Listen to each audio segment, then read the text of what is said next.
Hey everyone, this is me Summi Jha and you are watching While Learning Classes, your ultimate destination for knowledge and growth. Guys, आज के video में हम करने वाले हैं Gulliver's Travels by Jonathan Swift. Guys, जो Gulliver की यात्रा यानी गुलिवर्स ट्रैवल जो है ये काफ़ी फेमस आपका जो है वर्क है इनका, जोनाथन स्विफ्ट का, और इसके ऊपर काफ़ी सारी मूवीज़ भी बनी हैं। तो फिलहाल हम इसको डिस्कस करने वाले हैं, पर इससे पहले अगर आप मेरे चैनल पे फर्स्ट टाइम आए हैं तो मेरे चैनल को सब्सक्राइब कर लीजिए। वीडियो अच्छी लगी तो वीडियो को लाइक करना है, साथ में कमेंट करके अपना फीडबैक ज़रूर से शेयर करना है। तो चलिए वीडियो को शुरू करते हैं। अब यहाँ पे हमारे सामने लिखा है कि Gulliver's travels recounts the story of Lemuel Gulliver, a practical minded Englishman trained as a surgeon who takes to the seas when his business fails. In a deadpan first-person narrative that rarely shows any signs of self-reflection or deep emotional response, Gulliver narrates the adventures that befall him on these travels. So guys, ये जो Gulliver travels है वो Gulliver नाम के एक इंसान के ऊपर ये जो स्टोरी है पूरी की पूरी जो है वो निर्धारित है। और गुलिवर्स ट्रैवल का मतलब होता है कि गुलिवर की जो है वो यात्रा, ठीक है। तो ये लेम्यूल गुलिवर की कहानी है, ये पूरी कहानी उन्हीं की यात्रा को जो है वो वर्णन कर रही है। और वो एक क्या है, वो एक प्रैक्टिकल माइंडेड इंग्लिश मैन है, एक अंग्रेज़ है इंग्लैंड के, ठीक है। वो जो है एक सर्जन को लेकर के ट्रेंड हुए थे, यानी कि वो सर्जन थे, लेकिन वो उस वर्क में वो ज़्यादा फेमस नहीं हो पाए, या ये बोल सकते हैं सक्सेस नहीं हो पाए, फेल हो गए। इसके बाद उन्होंने ये डिसाइड किया कि वो यात्रा करेंगे, और उसी यात्रा में उन्होंने कितनी यात्राएँ की, कैसे की, क्या क्या एक्सपीरियंस हुआ, वो सारे एडवेंचर्स जो है उन्होंने इसमें जो है वो शेयर किया गया है, ठीक है। अब अगर हम यहाँ पे बात करते हैं, स्टोरी स्टार्ट करते हैं। So Gulliver's adventure in Lilliput begins when he wakes after his shipwreck to find himself bound by innumerable tiny thread and addressed by tiny captors who are in awe of him but fiercely protective of their kingdom. अब देखो, Gulliver जो है उनकी first यात्रा कब शुरू होती है? सबसे पहली यात्रा जो है वो 3-4 जगह पे यात्रा करते हैं, ठीक है। उनके टोटल 4 यात्रा होते हैं, 4 ट्रैवल्स होते हैं, और सबसे पहला ट्रैवल जो है उनका वो लिलीपुट में ही है। सो लिलीपुट का ये स्टोरी बता रहे हैं कि किस तरीके से जो है वो लिलीपुट में गए। सो गुलिवर जो थे वो एक लिलीपुट का एक बहुत ही अच्छा कहानी जब शुरू होता है तो कैसे शुरू होता है कि जब वो एक जहाज़ पे पहले ट्रैवल करते हैं और कहीं जा रहे होते हैं। सो बीच में क्या हो जाता है, जहाज़ जो है वो टूट जाता है, और टूटने के बाद वो खुद को कहाँ पाते हैं, एक आइसलैंड में पाते हैं। सो उस आइसलैंड का नाम जो है वो लिलीपुट होता है। और जब वो वहाँ पे बेहोश हो जाते हैं, क्योंकि जब जहाज़ है तो वो टूट गया है और वो अचानक से किसी आइसलैंड पे हैं, तो वो बेहोश पड़े रहते हैं। तो जब वो बेहोश होते हैं और जब उनकी आंखें खुलती है तो वो क्या पाते हैं कि उनको बहुत सारे अनगिनत जो है वो छोटी छोटी रस्सियों ने जो है वो उनको बांध लिया है, यानी कि वो बंधे पड़े हुए हैं, और उनके चारों ओर जो है वो छोटे छोटे कैदी खड़े हैं, और उसके सामने गुलिवर बहुत बड़े हैं, यानी कि वो ऐसे आइसलैंड पे पहुंच चुके हैं जहाँ पे इंसान बहुत छोटे छोटे हैं। लिलीपुट में जो है इंसान बहुत छोटे छोटे 6-6 इंच के इंसान हैं, और उसके सामने जो गुलिवर है वो रियलिटी में बहुत बड़े लग रहे होंगे, क्योंकि वो एक नॉर्मल ह्यूमन बींग है, और वो ह्यूमन बींग के सामने छोटे छोटे बोने जैसे इंसान जो है वो दिखेंगे, तो ऑब्वियसली जो गुलिवर है वो बहुत बड़े लगेंगे। तो उनको जो है रस्सियों से बांध दिया गया है, क्योंकि डर लग रहा है सबको कि कौन दानव इतना बड़ा आ चुका है यहाँ पे। They are not afraid to use violence against Gulliver though their arrows are little more than pin pricks. अब बोला है कि वो अपनी तरफ से जितने भी लोग थे उन्होंने वो बिल्कुल सावधान थे, क्योंकि उनको लग रहा था पता नहीं कितना बड़ा दानव कौन आ गया है यहाँ पे, और वो अपनी तरफ से एरोज यानी कि धनुष लेकर के, तीर लेकर के खड़े थे अपने आप को प्रोटेक्ट करने के लिए। हालांकि वो तीर जो है कुछ अफेक्ट नहीं कर पाती गुलिवर को, क्योंकि गुलिवर का शरीर आकार बहुत बड़ा था और उनकी तीर जो थी वो एक सुई के समान थी, तो उससे गुलिवर को कुछ होता भी नहीं। But overall they are hospital risking famine in their land by feeding Gullivers who consumes more food than 1,000 Lilliputians combined could। अब तभी उसके बाद वो जो लोग थे वो काफ़ी अच्छे थे, छोटे छोटे जो लिलीपुटियंस थे वो काफ़ी अच्छे थे, उन्होंने जो है काफ़ी अच्छे से उसका आदर सम्मान किया, उसको अच्छे से रहने के लिए जो है वो एक अच्छा घर दिया, उसको खाने पीने के लिए काफ़ी सारी चीज़ें दी, जबकि वो एक बार में इतना खा जाता था जितना 1000 लिलीपुटियंस जो है वो खाते, पर वो अकेला ही खाता था। और इस चीज़ को देख करके उन्होंने अपना काफ़ी सारा अन्न जो है वो उसको दिया, जिससे वो एक रिस्क में भी आ सकते थे कि उनको आगे चल के खुद को अन्न की कमी हो सकती थी, बट फिर भी उन्होंने जो है वो काफ़ी केयर किया गुलिवर का। Gulliver is taken into the capital city by a vast wagon the Lilliputians have specially build. He is presented to the emperor who is entertained by Gulliver just as Gulliver is flattered by the attention of royalty. Eventually, Gulliver becomes a national resource used by the army in its war against the people of Blefuscu, whom the Lilliputians hate for doctrinal differences concerning the proper way to crack eggs. But things change when Gulliver is convicted of treason for putting out a fire in the royal place with his urine, and is condemned to be shot in the eyes and starved to death. Gulliver escapes of Blefuscu, where he is able to repair a boat he finds and set sail for England. अब देखो, हमने यहाँ तक ये तो पढ़ लिया था कि उसको खाने पीने के लिए अच्छी चीज़ें मिलती थी, यानी कि काफ़ी कुछ जो है उन्होंने सम्मानित किया उसको, उसके लिए काफ़ी कुछ बनवाया भी। फिर जो गुलीवर को जो है वो राजधानी शहर, यानी कि जो उनका राजधानी जहाँ राजा रहता था उन लिलीपुटियंस का, वहाँ पे ले जाया गया। उसके एक विशाल गाड़ी भी बनाई गई जिसमें उसको जो है सम्राट के सामने, जो वहाँ का राजा था उसके सामने उसको जो है प्रस्तुत किया गया। वहाँ का जो सम्राट था वो भी गुलीवर को देख करके काफ़ी खुश हुआ, उसके साथ काफ़ी इंटरटेन हुआ और काफ़ी उन लोगों में अच्छी दोस्ती हो गई। तो अब गुलीवर जो था उसको अच्छा लगने लगा वहाँ पे, और वो राजा भी जो था उसको काफ़ी ज़्यादा जो है वो अटेंशन देता था, उसको अच्छा फील करवाता था। और एक तरीके से वो लोग समझ गए कि गुलीवर जो है वो हमारे लिए अच्छा है, हमारा रक्षक के लिए अच्छा है। और साथ ही वो जो राजा था उसका सामने वाला जो एक और राजा था, यानी कि दूसरे स्टेट का जो राजा था, उससे काफ़ी ज़्यादा जो था वो दुश्मनी चल रही थी, यानी कि ब्लेफस्कू जो एक जगह है वहाँ के राजा से जो है वो उन लोगों का युद्ध चल रहा था। तो उसके खिलाफ तो उन्होंने सोचा कि अगर ये हमारे साथ रहेगा, यानी कि गुलीवर हमारे साथ रहेगा, तो हमारा जो है आगे हेल्प होगा। तो यही हुआ। तो धीरे धीरे जो है गुलीवर को जो है उन लिलीपुट्स ने जो है वो अपना एक अच्छा संसाधन बना लिया था। और फिर उसके बाद उन्होंने सोचा था कि हम जो उस स्टेट के खिलाफ जब युद्ध करेंगे तो उसमें हमारा बहुत अच्छा ये उपयोग आएगा। ठीक है। तो लिलीपुटी लोग जो है वो ब्लेफस्कू से बहुत घृणा करते थे, क्योंकि उनके बीच में एक अंडे को सही तरीके से किस तरीके से तोड़े इस नाम का कुछ मतभेद चल रहा था। अंडे को तोड़ने के तरीके को लेकर के जो है वो मतभेद चल रहा था। तो इस चक्कर में अब क्या था, लेकिन जो हालत थी, जो वहाँ पे की हालात थी वो धीरे धीरे बदल रही थी। तो क्या हुआ, गुलीवर को राजमहल में लगी आग को, अब क्या अचानक एक दिन क्या हुआ, जिसमें जहाँ गुलीवर रह रहा था उस राजमहल में अचानक से आग लग गई। तो आग जब लगी तो उस आग को बुझाने के लिए फटाफट में गुलीवर ने क्या किया, उसके ऊपर मूत्र विसर्जन, यानी कि अपना सुसु कर दिया। तो सारा का सारा जो महल था उसका आग बुझ गया। लेकिन वो राजा को जब पता चला कि इसने मूत्र विसर्जन किया है, अपना यूरिन से बुझाया है, तो क्या हुआ कि राजा बहुत गुस्सा हो गया और राजा ने कहा कि अब जो ये इंसान है इसकी हम आंखें निकाल लेंगे और इसको हम खाने पीने के लिए चीज़ें नहीं देंगे। तो ये जैसी दिमाग में आई, ये जैसे उसके कान में गुलीवर को पता चला, तो गुलीवर जो है वहाँ पे भाग गया, वहाँ से हट गया। और वहाँ से कहाँ चला गया, जिससे उनको दुश्मनी थी, यानी कि ब्लेफस्कू का जो है वो राजा, उसके पास, दूसरे स्टेट के राजा के पास चला गया। वहाँ जाने के बाद उसको तब भी वहाँ भी नहीं अच्छा लग रहा था, क्योंकि सब एक जैसे ही थे वहाँ पे दिखने वाले। तो उसने क्या किया, उसको एक बोट मिली जो टूटी फूटी सी थी, तो उसने उसको रिपेयर किया और वो जो है इंग्लैंड के रास्ते, यानी कि अपने घर वापस चला गया। इस तरीके से उसने लिलीपुट में जो है वो अपना फर्स्ट जो यात्रा थी, फर्स्ट ट्रैवल जो था वो कंप्लीट किया।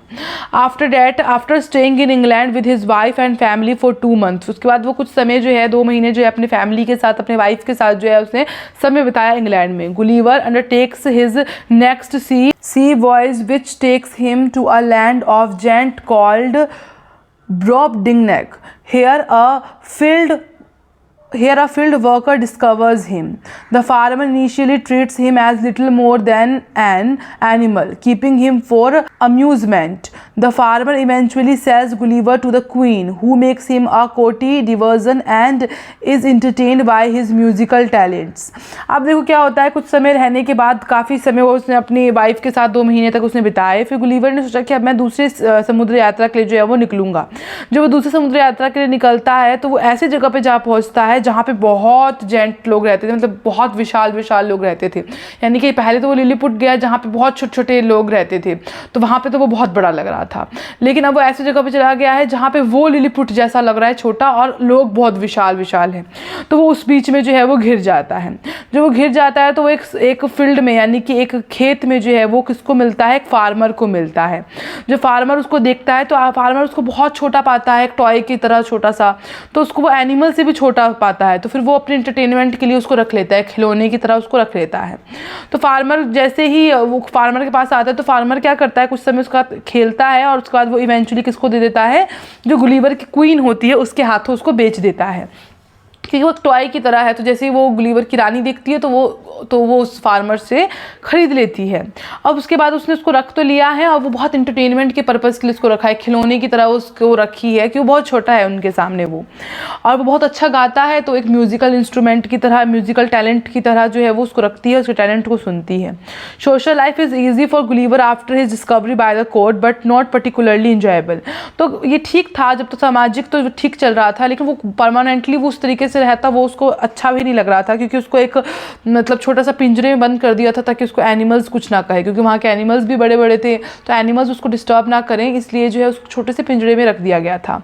Gulliver is often repulsed by the physicality of the Brobdingnagians, whose ordinary flaws are many times magnified by their huge size.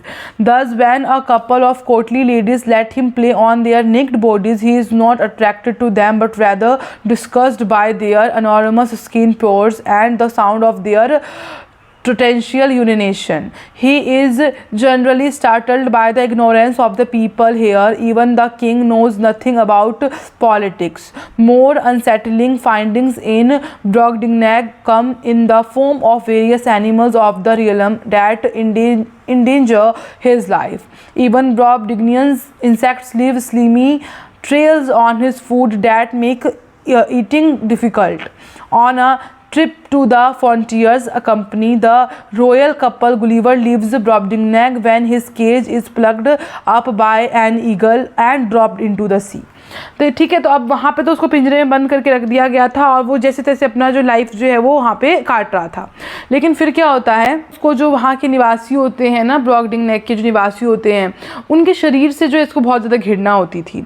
क्यों? क्योंकि उनके जो साधारण दोस्त जो थे वो बड़े बड़े आकार के, वो पहली बात तो उनका शरीर बहुत बड़ा बड़ा था, तो बहुत अजीब वो वहाँ पर फील करता था।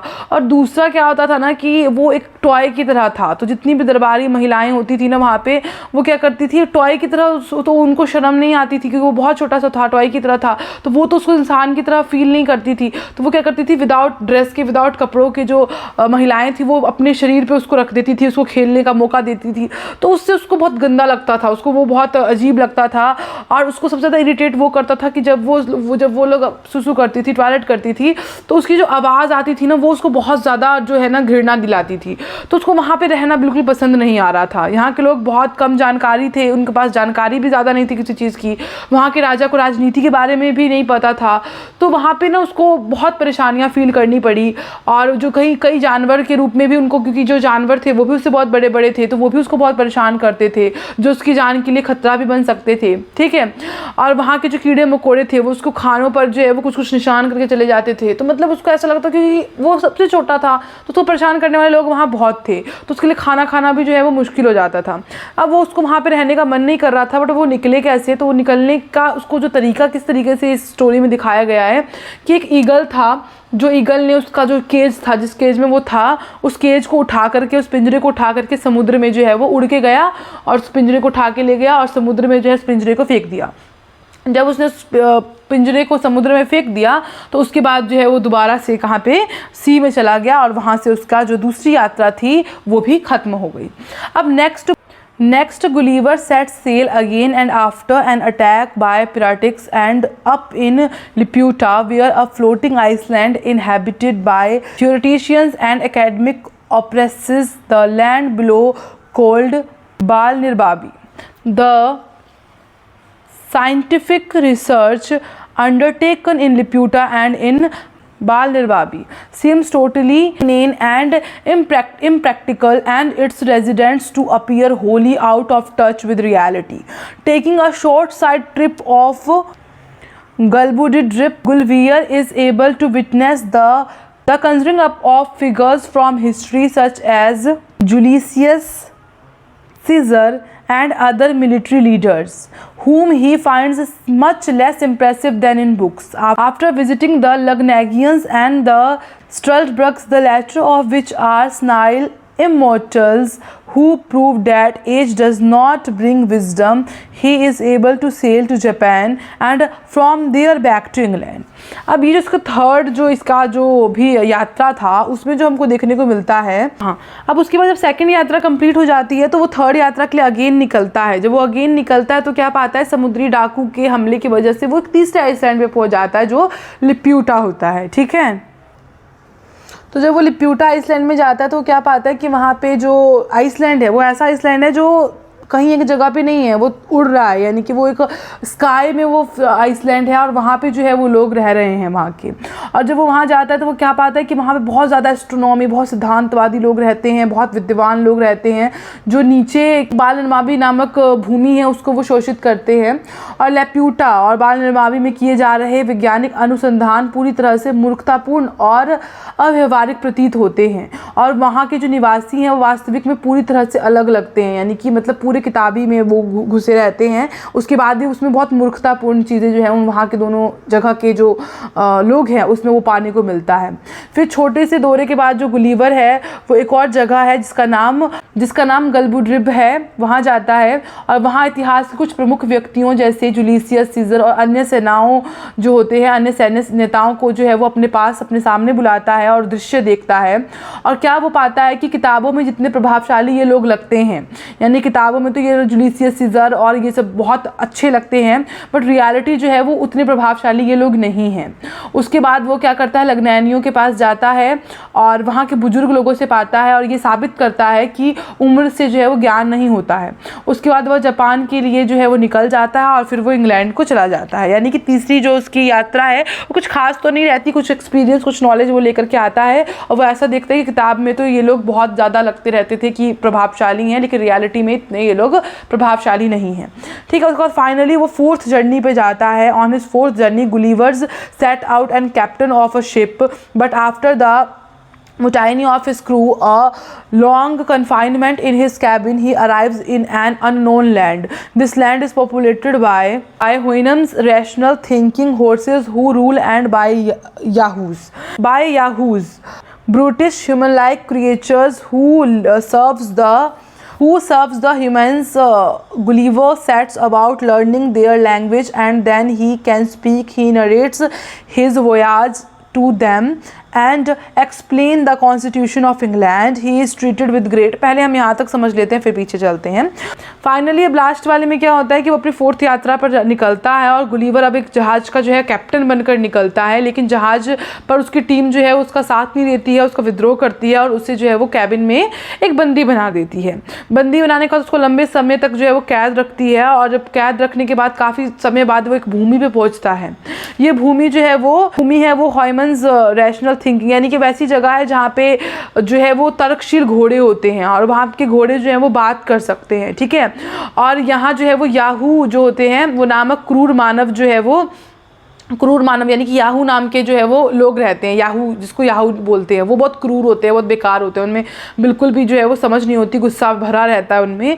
ठीक है, और वहाँ पे जो है वो किसकी जो है वो वहाँ पे जो उस द्वीप की जो है वो लोग सेवा करते हैं, यानी कि इंसान जैसे वो दिखते हैं बट वो याहूज होते हैं और उनसे ज़्यादा समझदार जो है वो वहाँ के घोड़े होते हैं। ठीक है, अब गुलीवर जो है वो उनकी भाषा सीखता है घोड़ों की, क्योंकि घोड़े जो है वो अलग भाषा में बात करते हैं, तो उन घोड़ों की भाषा सीखता है और जब वो बोलने में सक्षम हो जाता है तब वो जो अपनी यात्राओं के बारे में कितना उसने यात्रा किया है वो सब उन घोड़े से बात करता है और उस घोड़े को बताता है कि मैंने इतनी यात्रा की है, और वो इंग्लैंड के संविधान के बारे में भी जो है वो उसको बताता है। ठीक है, constitution of England. He is treated with great courtesy and kindness by the horses, is enlightened by his many conversation with them। और फिर घोड़ों को भी उसकी बातें सुन करके बहुत अच्छा लगता है, घोड़े भी उसे बहुत सम्मान देते हैं, दया के भाव से पेश आते हैं। ठीक है, and by his exposure to their noble culture, he wants to stay with the humans, but his weird body reveals to the horses that he is very much like a Yahoo and he is banished. Gulliver is grief-stricken but agrees to leave. He fashions a canoe and makes his way to a nearby island, where he is picked up by a Proteus ship captain who treats him well. Though Gulliver cannot help now seeing the captain and whole humans as shamefully Yahoo-like. Gulliver then concludes his narrative with a claim that the land he has visited belong by rights to England as her colonies, even though he questions the whole idea of colonialism. ठीक है, अब यहाँ पे क्या बोला गया है कि हॉर्सेस जो है उसको बहुत अच्छे से ट्रीट करते हैं, ये तो पता चल गया, उसकी बातों को सुनते हैं और अपनी बातें जो हैं उसके साथ करते हैं और उसकी संस्कृति से भी प्रभाव होते हैं। और अब वो जो है कुछ समय वहीं पे रहना चाहता है, जो हमारा गुलीवर है उसको वहाँ अच्छा लग रहा है घोड़ों के साथ रह करके। लेकिन जब वो अपने वस्त्र उतारता है तो जब घोड़े उसको देखते हैं तो वो देखते हैं कि ये तो याहू की तरह ही लगता है, क्योंकि याहू और जो इंसान है वो काफ़ी बेस तक सिमिलर लग रहे थे। तो फिर घोड़े को फिर घृणा हो जाता है, क्योंकि वहाँ के जो याहू है वो अच्छे नहीं हैं, बहुत क्रूर होते हैं और वहाँ पर बस वो सेवा करते हैं, बाकी वहाँ पर घोड़े ज़्यादा अच्छे होते हैं। तो जब उसको देखते हैं तो उसको ऐसा ये तो याहू ही है और मैं याहू के साथ नहीं रह सकता, ये भी क्रूर ही होगा। और वो उसको बोलता है तुम यहाँ से चले जाओ। तो गुलीवर का जो मन जो है वो मन तो नहीं होता कि वहाँ से जाने का, लेकिन फिर भी वो क्या करे, अब उसको वहाँ पे कोई देखना नहीं चाहता है, घोड़े के साथ ही वो रहना चाहता है और घोड़े ही उसको बोल रहे हैं जाने को। तो फिर वो सहमत हो जाता है, एग्री हो जाता है। फिर उसको जो है घोड़े जो है निकाल देते हैं। फिर वो क्या करता है, एक डोंगी बनाता है, डोंगी मतलब एक नाव जैसा बनाता है, और उससे वो जो है वो द्वीप पर पहुँचता है, जहाँ उसे एक पुर्तगाली जहाज़ का कप्तान उसे मिलता है, वो उसे उठा लेता है, उससे बहुत अच्छे से व्यवहार करता है, उसको बहुत अच्छे से ट्रीट करता है। अब हालांकि अब जो गुलीवर है वो सभी मनुष्य को अब याहू जैसा ही मानता है और बहुत गुस्सा है, क्योंकि उसको ऐसा लगता है कि मैं याहू की तरह दिखता हूँ, इसीलिए मुझे उसने निकाल दिया, वरना मैं वहाँ रहता। लेकिन अब वो क्या ट्रीट कर रहा है कि जितने मनुष्य है वो याहू जैसे ही हैं और सभी मनुष्य से वो घृणा करने लगता है। तो गुलीवर अपने बात को अंत करता है और इस दावे के साथ करता है कि जिन भूमि पर वह गया, जितने भी जगह वो गया, वे इंग्लैंड की उपनिवेश के रूप में ज़्यादा अधिकार में होनी चाहिए, यानी कि इंग्लैंड से ज़्यादा जो है वहाँ पे हक होना चाहिए। जैसे कि जब वो लिलीपुट गया, या वो जहाँ पे छोटे इंसान थे, बहुत छोटे छोटे इंसान थे वहाँ गया, या जहाँ बहुत विशाल इंसान थे या वहाँ गया, या एक आइसलैंड पे गया जो उड़ रहा था, या वो वहाँ गया जो सबसे इंप्रेसिव जगह उसको लगी हॉर्स वाला, जहाँ पे वो रहना चाहता था। तो उसका कहना है कि वो ज़्यादा अधिकारपूर्ण जगह है, उसको जो है इंग्लैंड से ज़्यादा अधिकार जो है वो देना चाहिए। और ये प्रश्न उठा करके जो है वो इस स्टोरी का जो है वो एंड करता है। सो इसी के साथ ये जो हमारा स्टोरी था वो कंप्लीट होता है। I hope you like this explanation. If you like this video, if you like my explanation, then like this video and also follow me on Instagram की लिंक जो है वो आपको मिल जाएगा डिस्क्रिप्शन बॉक्स में। मिलते हैं नेक्स्ट वीडियो में, तब तक के लिए जय हिंद, वंदे मातरम।